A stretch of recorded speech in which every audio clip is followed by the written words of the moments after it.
નમસ્કાર, શિક્ષણની દુનિયા ચેનલમાં આપનું સ્વાગત છે।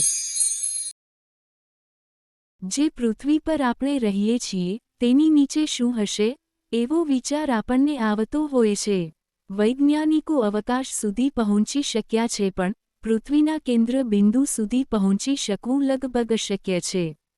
તેમ છતાં પ્રત્યક્ષ અને પરોક્ષ સ્ત્રોતો દ્વારા પૃથ્વીની આંતરિક રચના વિશે અનુમાન લગાવી શકાય છે। તો ચાલો શરૂ કરીએ આજનો ટોપિક। પૃથ્વીની આંતરિક રચના।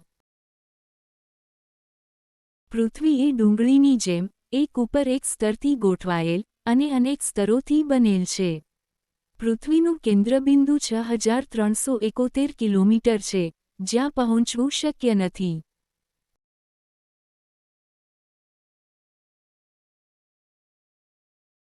પૃથ્વીની આંતરિક રચના વિવિધ સ્તરોથી બની છે, જેમાં સૌથી ઉપરના સ્તર ભૂકવચ અથવા તો પોપડો છે।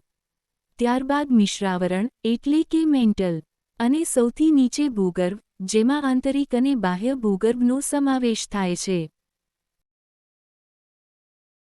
સૌપ્રથમ આપણે પૃથ્વીના સૌથી ઉપલા સ્તર એટલે કે ભૂકવચ વિશે સમજીએ। પૃથ્વી સપાટીના સૌથી ઉપલા સ્તરને ભૂકવચ કહે છે। આ સૌથી પાતળું સ્તર છે। તે આશરે 35 કિલોમીટર સુધી હોય છે। આ સ્તર ખડકો, ખનિજો અને માટીથી બનેલો છે, ખાસ કરીને સિલિકા અને એલ્યુમિના જેવા ખનિજો હોય છે। આ સ્તર સજીવ સૃષ્ટિ માટે રહેઠાણ, ખેતી માટે જમીન તથા ઉદ્યોગો માટે કાચો માલ પૂરો પાડે છે। હવે આપણે મિશ્રાવરણ વિશે સમજીએ। ભૂકવચની બરાબર નીચે આવેલા સ્તરને મિશ્રાવરણ એટલે કે મેન્ટલ કહે છે। આ સ્તર મિશ્ર ખનિજોનું બનેલું હોવાથી તેને મિશ્રાવરણ કહે છે। આ સ્તર 2900 કિલોમીટર સુધી ફેલાયેલ હોય છે। આ સ્તર પૃથ્વીનો 16% ભાગ ધરાવે છે।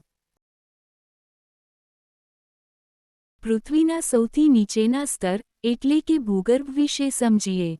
ભૂગર્ભના બે પ્રકાર છે, આંતરિક ભૂગર્ભ અને બાહ્ય ભૂગર્ભ। ભૂગર્ભની ત્રિજ્યા આશરે 3500 કિલોમીટર જેટલી છે। ભૂગર્ભ નિકલ અને ફેરસનું બનેલું હોય છે।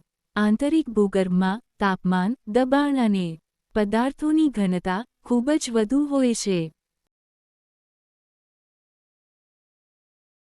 શું તમે જાણો છો, ઈસવીસન 1989માં રશિયામાં મનુષ્યો દ્વારા સૌથી ઊંડો ખાડો ખોદવામાં આવ્યો હતો, જેની ઊંડાઈ 12.262 કિલોમીટર હતી।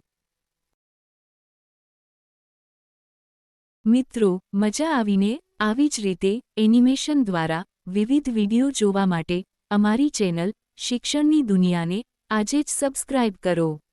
ધન્યવાદ।